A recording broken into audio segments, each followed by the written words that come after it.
Salam, ketemu lagi dengan Sir Alvan Simanjuntak. Kali ini saya akan coba melanjutkan materi kita di Sejarah Indonesia kelompok wajib di kelas 12. Nah, kali ini kita telah memasuki materi di bab terakhir semester ganjil. Nah, kali ini kita akan fokus membahas masa pemerintahan Orde Baru periode 1966 sampai dengan 1998. Baik anak-anakku sekalian, semoga kalian tetap dalam keadaan sehat dan tentunya tetap semangat mengikuti pembelajaran ini. Nah, adapun nanti yang akan kita bahas di dalam Indonesia pada masa Orde Baru ini, yang pertama nanti saya akan jelaskan mengenai latar belakang ataupun masa transisi dari Orde Lama menuju Orde Baru. Kemudian yang kedua nanti kita akan membahas mengenai kebijakan-kebijakan politik, ekonomi, sosial, budaya, dan juga pendidikan. Nah, yang dilakukan selama pemerintahan Orde Baru. Nah, kemudian yang terakhir nanti saya akan menjelaskan bagaimana dampak daripada kebijakan-kebijakan pada masa Orde Baru. Nah, untuk itu mari kita ikuti satu persatu. Yang pertama kita akan bahas dulu masa transisi. Nah, jadi kalau dikatakan masa transisi berarti masa peralihan dari masa Orde Lama ke masa Orde Baru. Nah, atau yang terakhir kan itu masa demokrasi terpimpin ya. Nah, bagaimana peralihannya dari masa demokrasi terpimpin menjadi Orde Baru begitu ya. Nah, jadi anak-anakku sekalian, di dalam masa transisi ini ada 3 peristiwa penting yang harus kalian kuasai. Yang pertama nanti aksi-aksi Tritura, kemudian surat perintah 11 Maret, kemudian dualisme kepemimpinan nasional. Nah, baik kita bahas satu persatu ya. Nah, yang pertama kita bahas dulu mengenai aksi Tritura ya. Nah, Tritura itu singkatan dari Tri Tuntutan Rakyat ya. Nah, latar belakangnya begini. Itu semua dilatar belakangi oleh terjadinya kekacauan politik akibat peristiwa gerakan 30 September Partai Komunis Indonesia tahun 1965 yang menyebabkan nanti terjadinya krisis ekonomi dan juga krisis politik ya. Nah, jadi karena kekacauan ini, maka nanti para kesatuan-kesatuan aksi itu melakukan demonstrasi. Siapa saja itu? Ini dia aktor-aktornya. Ada kami, KAPI, KASI ya, ada juga nanti selain ini ada KAWI juga ya. Nah, kami ini Kesatuan Aksi Mahasiswa Indonesia, KAPI Kesatuan Aksi Pemuda Indonesia, kemudian Kesatuan Aksi Pemuda Pelajar Indonesia, Kesatuan Aksi Sarjana Indonesia, Kesatuan Aksi Wanita Indonesia. Nah, kesemua aksi kesatuan ini tergabung dalam sebuah namanya itu Front Pancasila, atau sering juga nanti mereka sebut Angkatan 66 ya. Nah, jadi mereka inilah nanti aktor yang menuntut atas terjadinya krisis politik ataupun krisis ekonomi yang ada di Indonesia pada saat itu ya. Nah, jadi dikatakan Tritura karena para kesatuan aksi ini menuntut atau ada 3 tuntutan mereka yang disebut dengan Tritura. Yang pertama, pembubaran PKI beserta ormas-ormasnya. Yang kedua, pembersihan kabinet Dwikora dari unsur-unsur PKI. Kemudian penurunan harga-harga kebutuhan pokok atau perbaikan ekonomi. Karena pada saat tahun 1965 ini nanti terjadi yang namanya hiperinflasi ya. Nah, di mana harga kebutuhan pokok itu nanti bisa mengalami kenaikan hingga 300% ya anakku ya. Nah, jadi inilah yang mereka tuntut, inilah yang disebut dengan aksi Tritura ya. Nah, kemudian selanjutnya nanti kronologi aksi Tritura ini dapat kalian baca. Pada awalnya nanti 8 Januari 1966 itu mereka berkumpul di Gedung Sekretariat Negara. Nah, yang akhirnya nanti mereka melakukan demonstrasi besar-besaran itu tepatnya 12 Januari 1966 itu di depan gedung DPR GR ya, Dewan Perwakilan Rakyat Gotong Royong. Nah, jadi dalam peristiwa ini di tanggal 24 Februari itu 1966 itu ada korban seorang mahasiswa kedokteran Universitas Indonesia bernama Arif Rahman Hakim itu tertembak saat sedang berdemonstrasi. Nah, jadi tanggal 25 itu nanti Februari 1966 Soekarno itu membubarkan Kesatuan Aksi Mahasiswa Indonesia. Nah, akibat daripada kekacauan politik dan juga ekonomi yang ada di Indonesia pada saat itu, maka muncullah yang kita sebut dengan istilah surat Super Semar ya, yang mana Super Semar itu singkatan dari Surat Perintah 11 Maret 1966. Apa latar belakang Super Semar ini? Nah, itu karena adanya aksi-aksi tadi ya, semakin meningkat, nah yang menyebabkan nanti keamanan daripada Presiden Soekarno itu mulai terancam.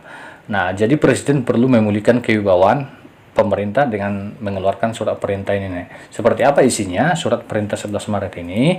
Nah, ini nih dia mengambil segala tindakan yang dianggap perlu untuk terjaminnya keamanan dan ketenangan ya. Nah, menjamin keselamatan pribadi, melaksanakan dengan pasti ajaran pemimpin besar revolusi ya. Nah, ini isi daripada surat perintah 11 Maret. Artinya ini nanti surat ini memerintahkan Soeharto pada saat itu sebagai Kepala Kostrad Angkatan Darat untuk mengambil alih keamanan Republik Indonesia. Nah, kemudian dampak daripada Super Semar ini, kondisi keamanan negara berhasil dikendalikan ya. Nah, wibawa tentara semakin meningkat. Soeharto sebagai pemegang mandat Super Semar itu memiliki kekuatan politik ya. Nah, kemudian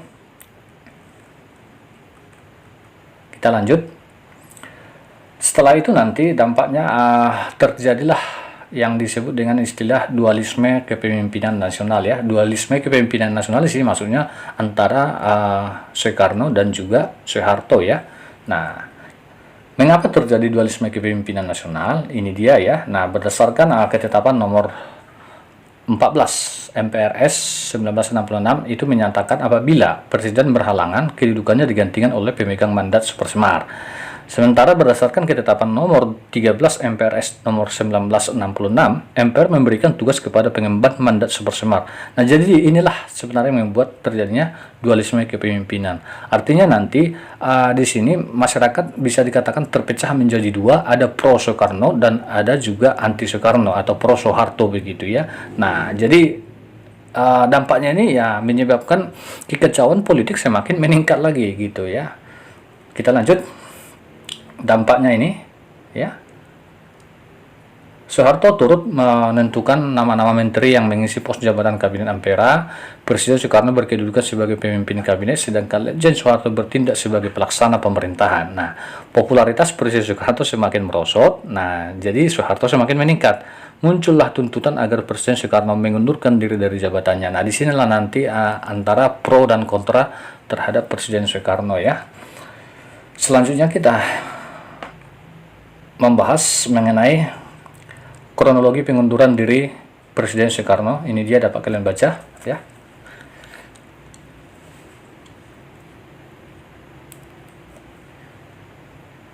Nah, jadi pada intinya dalam kronologi ini adalah karena nanti MPRS itu meminta pertanggungjawaban terhadap Presiden Soekarno atas peristiwa yang terjadi atau keadaan politik yang terjadi akibat daripada gerakan 30 September gitu ya. Nah, jadi dalam pidato pertanggungjawaban Soekarno itu tidak dapat diterima oleh MPRS pada saat itu, sehingga nanti pada tanggal tepatnya 22 Februari 1997 Presiden Soekarno secara resmi mengundurkan diri ya dari jabatannya. Nah, itu dia.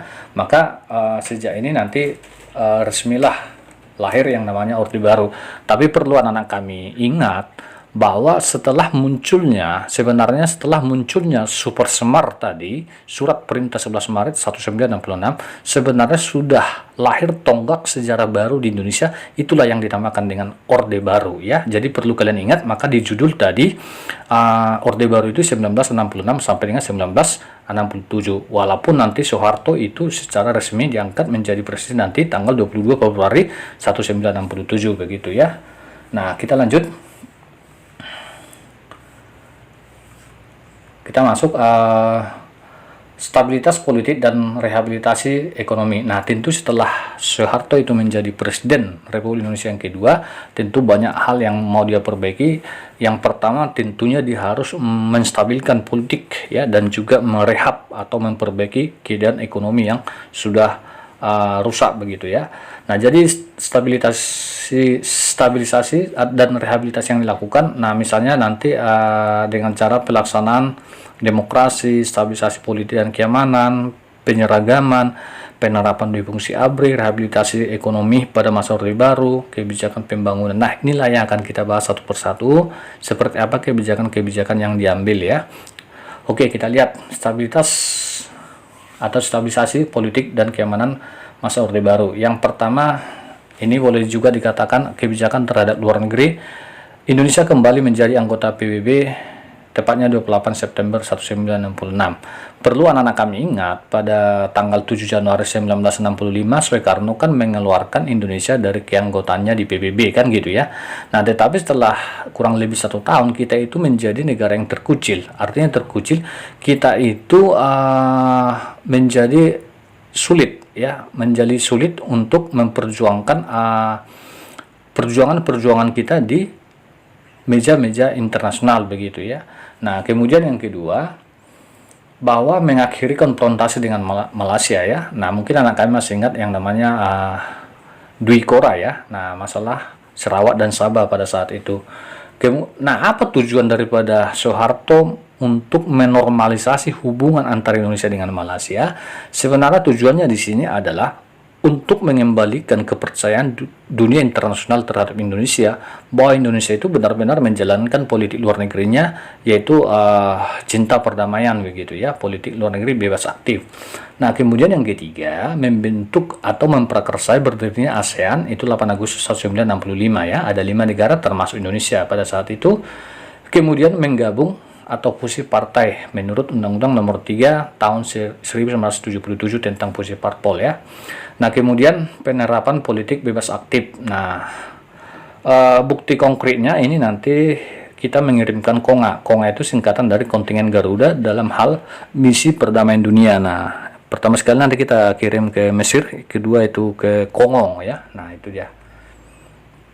Kemudian selanjutnya nanti pelarangan ideologi komunis. Jadi ideologi komunis itu dianggap radikal dan itu sangat terlarang di Indonesia. Menetapkan Pancasila sebagai ideologi negara, menggagas mengenai pedoman penghayatan pengalaman Pancasila melalui Eka Prasetya Pancakarsa, atau nanti sering disebut dengan P4 istilahnya ya. Istilahnya P4, pedoman penghayatan pengalaman Pancasila.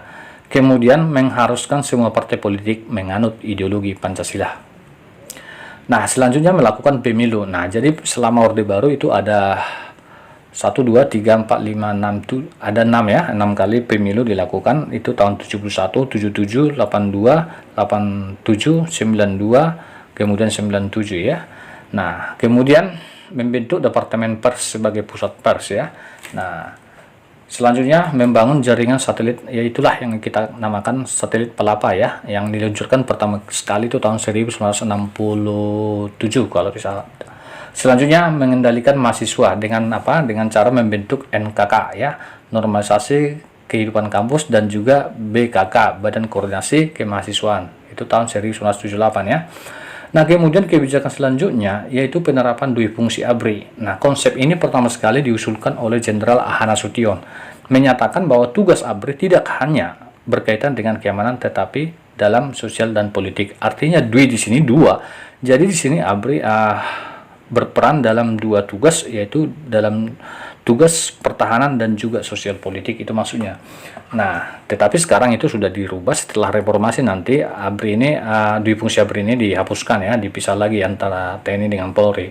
Kemudian anggota ABRI menduduki kursi parlemen dan pejabat pemerintah. Nah, disinilah nanti ABRI itu mulai masuk ke politik begitu ya.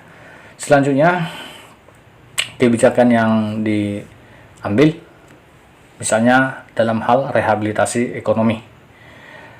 Nah, dalam hal rehabilitasi ekonomi, yang pertama dilakukan adalah menanggulangi masalah utang ya. Nah, kemudian menjalin kerjasama dengan IMF. Nantinya kita akan mampu bisa meminjam uang dari International Monetary Fund ya, di bawah naungan PBB.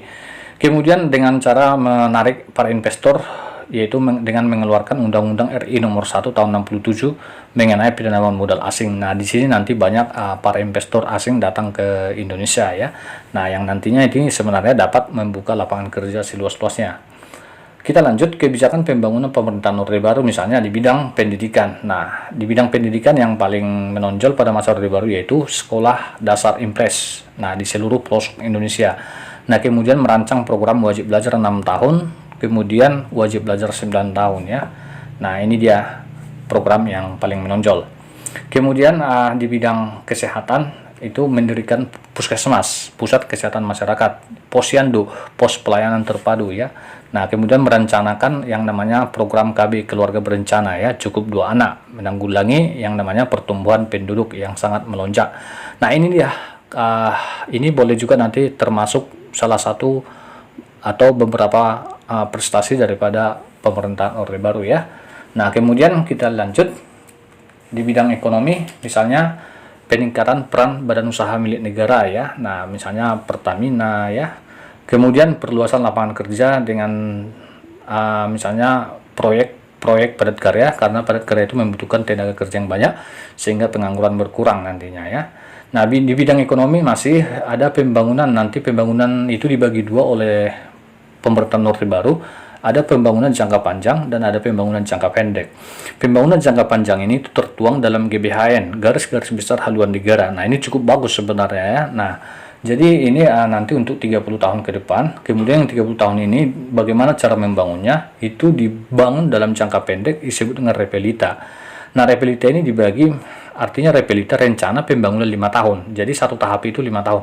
Nah, pelita pertama itu ini dia fokus peningkatan produksi pertanian. Pelita kedua itu tersedianya, nanti diharapkan tersedianya pangan, sapras, dan perluasan lapangan kerja. Sementara ke pelita ketiga itu nanti melalui trilogi pembangunan, yaitu stabilitas pertumbuhan dan pemerataan. Nah, kemudian yang pelita keempat swasembada pangan. Nah, di sini sebenarnya berhasil kita menjadi negara pertama di Asia menjadi swasembada pangan ya. Dan kita mendapatkan penghargaan dari FAO PBB pada saat itu. Nah, dan yang terakhir itu pelita kelima nanti ya. Oke, kita lanjut kebijakan pembangunan.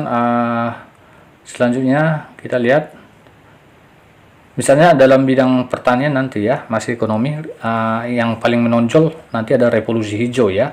Nah, bagaimana usaha pemerintah Orde Baru meningkatkan hasil pertanian di Indonesia ada dengan cara revolusi hijau. Nah, revolusi hijau ini nanti ada 4 ya kebijakannya. Yang pertama intensifikasi pertanian. Nah, intensifikasi pertanian ini artinya bagaimana meningkatkan hasil pertanian dengan lahan yang sudah ada ya. Nah, itu dilakukan dengan cara panca usaha tani. Panca artinya ada 5, misalnya menemukan bibit unggul, pupuk kimia, irigasi, pemberantasan hama, dan juga teknik pertanian ya. Nah, kemudian cara yang kedua ekstensifikasi pertanian. Nah, ini kebalikan dari intent. Kalau extend berarti membuka lahan baru ya. Artinya di sini lahan yang ditambah begitu ya. Nah, kemudian diversifikasi pertanian itu nantinya menanam jenis pertanian yang beraneka ragam, bukan hanya satu macam.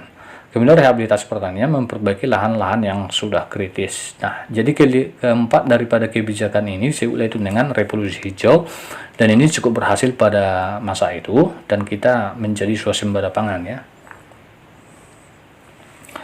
Kemudian pemerintah Orde Baru juga membangun pusat-pusat pertumbuhan ekonomi di berbagai wilayah di Indonesia dengan pusat-pusat utamanya. Yang pertama, pusat wilayah A itu berpusat di Kota Medan, wilayah B berpusat di Kota Jakarta, wilayah C berpusat di Surabaya, wilayah D itu berpusat di Makassar ya. Nah, inilah pusat-pusat pertumbuhan ekonomi dengan cara membangun nanti pelabuhan-pelabuhan ya. Nah, kemudian bidang sosial budaya. Nah, ini dapat kalian baca tadi merencanakan yang namanya program transmigrasi ya. Nah, berpindah penduduk dari daerah padat ke daerah yang jarang, itu dari Pulau Jawa ke Sumatera, Kalimantan dulu ya. Kemudian menurunkan angka pengangguran dengan cara di perkebunan, perikanan ya, atau agraris lah ya. Kemudian memberikan sosialisasi agar kebudayaan dan kesenian berkembang sesuai dengan kepribadian bangsa. Nah, dan selanjutnya ya. Oke, kita lanjut pelaksanaan demokrasi pada masa Orde Baru ya. Nah, demokrasi pada masa Orde Baru itu menganut sistem demokrasi Pancasila. Kemudian demokrasi dijalankan berdasarkan Pancasila, Undang-Undang Dasar 45, serta ketetapan MPRS.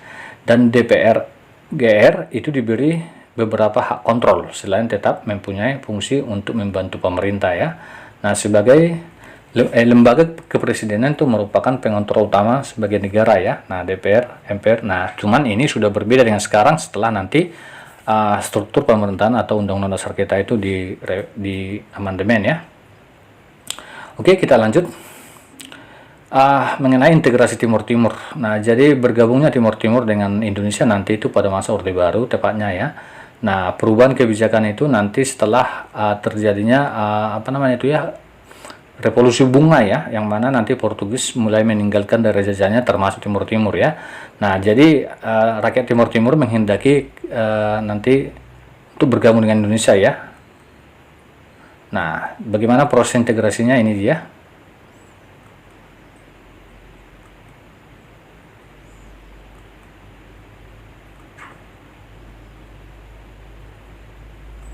Nah, yang kemudian nanti Timur Timur ini menjadi provinsi yang ke-27 di Indonesia ya. Oke. Nah, jadi pada tanggal 17 Juli 1976 Timur Timur resmi sebagai Provinsi Republik Indonesia yang ke-27 ya. Nah, itu yang dimaksud dengan integrasi bergabung ya. Nah, tetapi di tahun 1999 Timur Timur ini berpisah atau merdeka ya. Kita lanjut kronologinya. Udah tadi ya. Kita lanjut saja dampak daripada kebijakan pemerintahan Orde Baru yang pertama kita bahas. Nah, kita dampak positifnya yang pertama kita mendapatkan penghargaan FAO tadi karena keberhasilan pemerintahan Orde Baru membuat Indonesia menjadi swasembada pangan pertama di Asia. Kemudian keberhasilan melaksanakan transmigrasi, melaksanakan program keluarga berencana, melakukan wajib belajar 9 tahun dan 6 tahun, mampu mengurangi pengangguran akibat masuknya investasi tadi ya. Nah, kemudian keamanan dalam negeri itu dapat terkendali ya. Kemudian mampu menumbuhkan rasa nasionalisme di semua kalangan.